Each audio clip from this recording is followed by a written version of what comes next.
ভাই বোনেরা যখন একসাথে বসে কথা বলে তখন মহান আল্লাহ তাআলা ফেরেশতাদের বলেন, এই সময়টাকে থামিয়ে দাও। আমি প্রথমবার যখন এই হাদিসটা শুনেছিলাম তখন আমি সত্যি বলতে অনেক বেশি অবাক হয়েছিলাম এই কথাটা শুনে।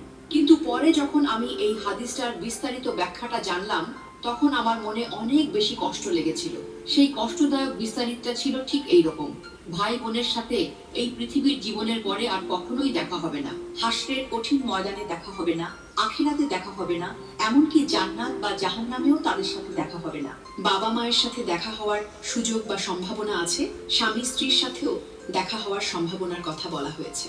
এমনকি নিজের ছেলে মেয়ের সাথেও দেখা হতে পারে। কিন্তু ভাই বোনের সম্পর্ক শুধু এই দুনিয়া পর্যন্ত সীমাবদ্ধ। এই ব্যাপারটা জানার পরে আমার এতটাই খারাপ লেগেছিল যে আমার ভাই বা বোনের সাথে আর কখনোই দেখা হবে না। আমাদের মধ্যকার এই ভাই বোনের মায়ার সম্পর্কটা তাহলে কতটা বেশি ক্ষণস্থায়ী ভাবা যায় এই ব্যাপারটা একবার। যারা সামান্য সম্পত্তি নিয়ে ঝামেলা করে ভাইয়ের সাথে কথা বন্ধ করে, তারা এই ব্যাপারটা কেন যে একদম বোঝে না। আমাদের হাতে ভাই বোনদের সাথে কাটানোর জন্য এই পৃথিবীতে সময়টা যে কতটা কম রয়েছে তা আমরা ভাবি।